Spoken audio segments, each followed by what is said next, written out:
The gentleman from California, Mr. Swalwell. Thank you to the chairman, and I want to thank the students and parents who are here today. My congressional orientation was going on when Sandy Hook happened, and as awful as that was, I thought it was an opportunity for us to finally do something about gun violence in America. And after 6 years, from Sandy Hook to Pulse to Charleston and all the cities we've come to learn, we saw moments of silence followed by moments of inaction. And then Parkland happened.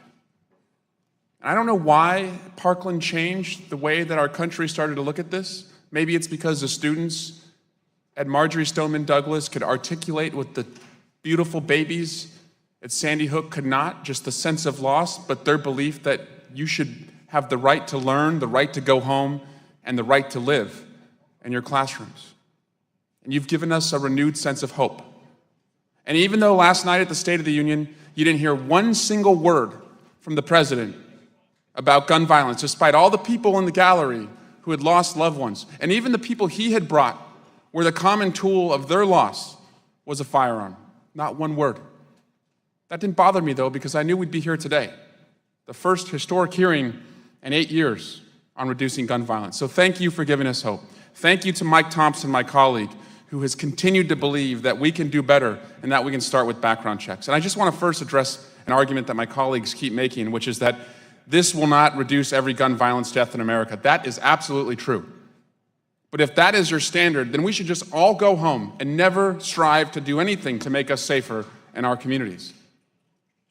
But if we work together on background checks, on mental health illness, which I believe is correctly identified as another issue, if we work together to study gun violence through research, if we make sure that in our cities we're investing in gang prevention, if we reduce to take the most dangerous weapons like assault rifles out of the hands of the most dangerous people,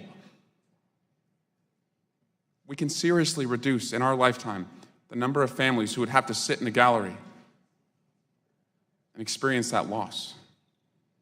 So thank you for being here. Thank you for giving us this renewed sense of hope. I want to also thank our law enforcement officers for what you do every day.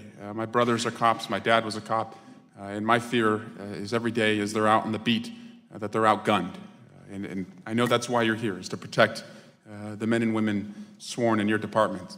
Dr. Saccharin, you were at the State of the Union last night, and I was hoping you could talk about an issue that I'm very passionate about, which is having a ban on assault weapons. And I learned as a prosecutor that when a round flies out of an assault weapon, oftentimes, because of the pistol grip, because you can indiscriminately spray a crowd and you don't have to be an expert shot, you're firing a much more powerful round than many of the other weapons that are out there. And you've seen on your trauma room table the differences from what damage this does to the body. Could you just describe, why an assault weapon, if someone is hit with it, is different, and just, why we should treat those differently than perhaps other weapons?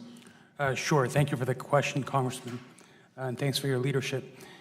When someone is hit with a bullet from an assault weapon, in addition to causing damage to the structures that are actually being hit, there's also a blast effect that occurs. And so there's damage to the surrounding tissue. So that damage is a lot more significant than you would see with, say a handgun, for example. And, we do everything we can to try to control hemorrhage, fix the damage, and, save lives. But that's not always possible. Thank you, doctor. And I'll never forget, a trauma surgeon and a pathologist telling me when a victim that I had worked on his case, he was shot in the back of the thigh. 40 rounds fired at him, just hit once in the back of the thigh, and he passed away. And the pathologist and ballistics expert said it was because of just the sheer energy from the round. Also, I want to ask Ms. Thomas, thank you as well, Ms. Thomas, for testifying. Australia enacted a comprehensive buyback on assault weapons.